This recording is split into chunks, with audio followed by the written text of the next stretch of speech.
What's good, y'all? Thank y'all for tuning in to our 4th episode of Homegrown Heroes. I'm here with Sahil, yes, sir. DJ Aladdin, upcoming DJ, very prominent DJ here in the Atlanta area. What's good, Sahil? How you doing, bro? Good time, man. How you doing? Cheers, man. I appreciate you hanging out with us at Homegrown. Hell yeah. Cheers. Sir.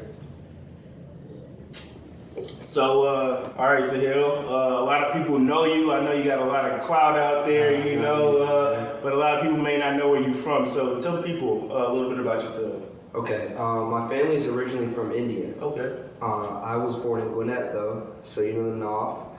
Gwinnett County is a big county, so everyone knows each other. In high school, we were partying with Peachy Ridge, is partying with North Gwinnett, Collinsville, so it's a little tight-knit community, so it's pretty dope. True. So, Gwinnett, you grew up, did you have like a pretty good upbringing? Yes, my family's actually very well off. Okay. But what people don't know is they think if your family has money, you personally have money, but how my family raised me is I've always had to work on my own, get my own income, and afford myself. Yeah, that's good, man. It's really good to instill that as a parent into your kids, the ability to go out and take things and get things for yourself.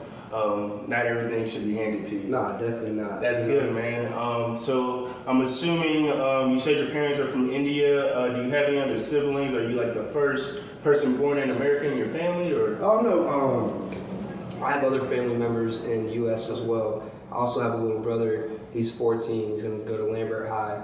Opposite for me, I was like the creative of the family. Played soccer growing up. Always been into music. Have random tattoos as well. But my little brother's got all APs. They're trying to make him go to Ivy League. So yeah, that's awesome though, man. That's dope. So you say you're very creative. So this music thing, has it always been instilled with you? I know a lot of people say DJs aren't musicians or they're not artists, but I know that's false. I'm sure you played instruments growing up. You want to talk about that? Yeah. Well, let me take my glasses off for this question because I hate when I personally had a friend recently when I was DJing a gig. He comes sees me DJ all the time. And I don't know if he was drunk, but I took it to offense. He said DJs are not musicians. So this quarantine's been a blessing in disguise. I've been producing a lot, songwriting, and working on my own music. Because DJs are musicians. You still have to read music, beat match, know what key this song is in, and different things like that. So I did not like what he said. Yeah, man. I mean, it's definitely a craft, and a lot goes into it. Did you play any instruments though? I did not grow up in a musical family. Okay. So everything I've learned is on my own. That's dope. So I've just started learning piano. Okay. I'm not gonna say I'm a good piano player at all, Yeah. but I'm working every day. That's dope, man. That's dope. Being a DJ, what are some of the albums you remember growing up as a kid that really influenced your love of music? As a kid, I loved a lot of 50 Cent. Okay. Listen a lot of 50 Cent. Some Lil Wayne, of course. He's a legend. And now music has evolved so much. It's not even about lyrics. Yeah. It's all melodies and like the type of beat you want. Artists are just mumbling words, so it's not. But that's what we like to hear now. Generations, evolve and everything's different. Yeah, so. absolutely. Shouts out to the mumble rappers. Yeah. Making money. So do you particularly stay in a certain lane as a DJ? Do you cater to a certain audience? I know you've DJ'd all around. You want to talk about kind of where you DJ'd and who you DJ'd for? Yes. So I first started, this is about maybe 4 years ago. I got an opportunity to DJ in Buckhead. So I primarily played a lot of hip hop and trap music, and I would play newer hits. So people, even though I wasn't the best DJ at the time, people loved hearing my music. Because at the end of the day, you got to control a crowd as a DJ, So a lot of people would come see me DJ, and I started getting more gigs, and my name started to grow as well. Go by DJ Aladdin too, That's a dope name. But yeah, so as a DJ, you want to be able to play all styles of music. It's called being an open format DJ. Okay. Because you never know what type of gig you're going to be in. Like personally, I just don't DJ clubs. I do private events, weddings, all types of things, birthday parties. Okay, you don't want to limit yourself, you know? Yeah. Gotta get to the money. That's awesome, bro. That's awesome. I like that you don't limit yourself. That definitely opens up a lot of opportunities.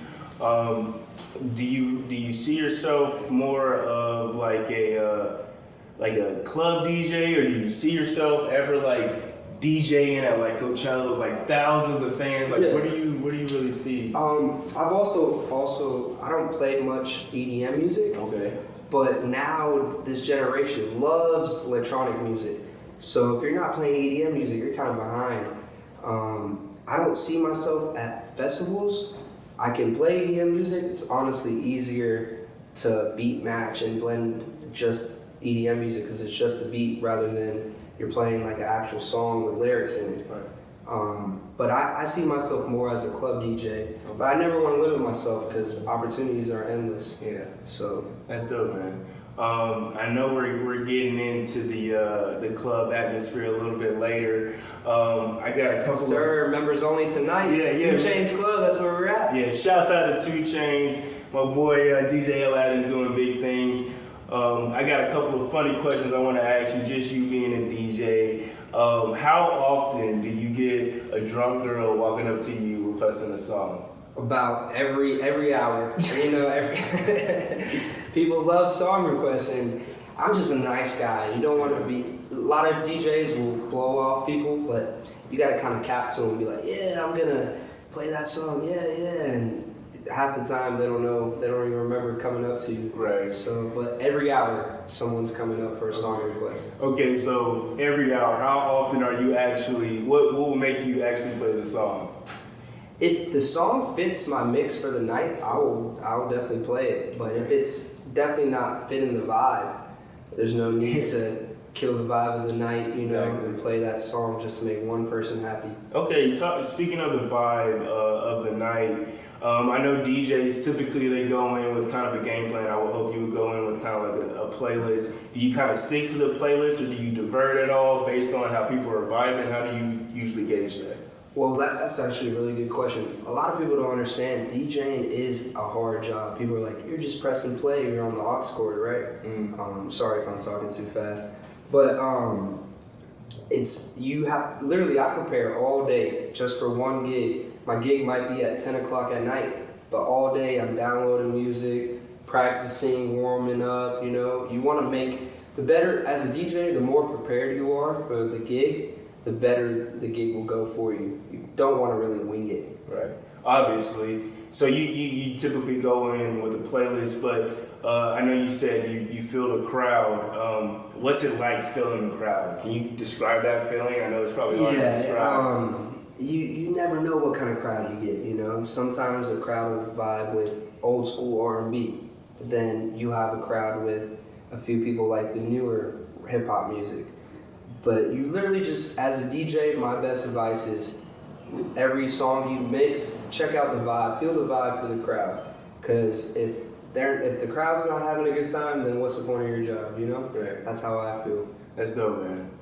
That's awesome. So you're aware. Another funny question for you. I know as a DJ, you probably get hella free drinks. Has it ever gotten to the point where you got too lit to do your job?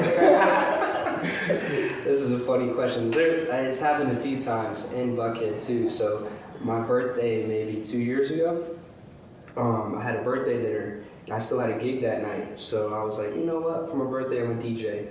I got way too drunk. It was dive bar. I think a lot of people are familiar with dive bar.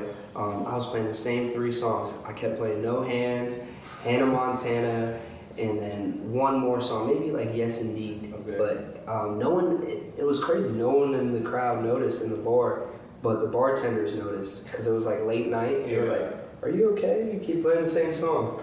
But I was definitely not in the right senses. Yeah, that's awesome, though. It happens, man. Yeah. You get lost in the sauce. It happens to the best. It happens to us. You know, it's my birthday, so It's your birthday. You gotta turn up. But that's lit that you got a job where you can enjoy yourself, you know, relax, really kind of cut loose and enjoy the art that you're giving out to the people. Now, you being a handsome fly guy like yourself, I see you dress real dapper, you dripping. I don't know, man. Quarantine got me gaining weight, man. I'm trying to hide the gut. No, you good. This DJ thing, is it like you got a missus? I know it probably brings a lot of attention to you. Girls want to get at you while you're at the club. Yeah, definitely got a missus, but you know how we move. We move on the low. Okay. Right now, my focus is not even on the ladies, you know? Like, you get to a certain point in your life where you just want to focus on your craft and what goals you want to achieve. And that's the point I am in my life right now, where I'm just focused on me. That's awesome. That's awesome. That's a great answer, bro. That's a very mature answer. I like it. That's how you expect that now. Yeah, I liked it because that's how I am. You know, we've all had our fun. You know, now it's time to settle down and get to the grind. Yeah. So that's awesome. You got that mindset, bro. All right, Sahil. You being a DJ, I know there's a few DJs out there. Not too many that come to mind. I know DJ Khaled. DJ Drama, I don't know how big of a DJ you would say they are, but do you have any DJs that you currently look up to? I wouldn't say I have a favorite DJ. I like how DJ Drama and DJ Khaled work. They started off as DJs and now basically they're A&Rs. Mm-hmm. So it's kind of their beat that artists are getting on, but they're not, you know, it's kind of cool how they like started off as DJs, now they've become big producers, they have their own labels as well. So I kind of look up to both of them, Yeah. but I wouldn't say I have a favorite DJ. Yeah, okay. That's dope. I mean, you know, you should set yourself at a high standard. Now, do you see yourself becoming like an A&R someday, or like how big do you really see in this whole DJ thing going for you? Yeah, the sky's the limit. I definitely see myself as an A&R producer. I want to be able to do it all. So it's in the works. So hopefully, you know, God willing, you stay down, work hard, get there one day. Hell yeah. I mean, when you start DJing in Vegas and New York, don't forget about your boy. Don't forget about your boy. But yeah, we definitely appreciate you having you. You know, appreciate you showing love. Appreciate y'all, man. Yeah, man. Dope. Yeah. Check. All right, so yo, I really appreciate you hanging out with us, taking the time out of your day. I'm gonna give you the floor to pop your shit, tell people where they can follow you, DM you, book you, all that good stuff. On Instagram and Twitter, my app name is King of Sahil, so K King, and Sahil is spelled Sahil, King of Sahil. I'm on SoundCloud as well. I have a mix out, DJ Aladdin. Also been working on a lot of beats with my boy Dallas. So if you guys know of any artists, DM me for bookings. Artists, I want to hop on my beats, DM me as well. That's about it. We don't use Facebook. So. Yeah, true. Well, appreciate you hanging out with us, bro. Yes, sir. Appreciate y'all, man. Yeah, sure. You did.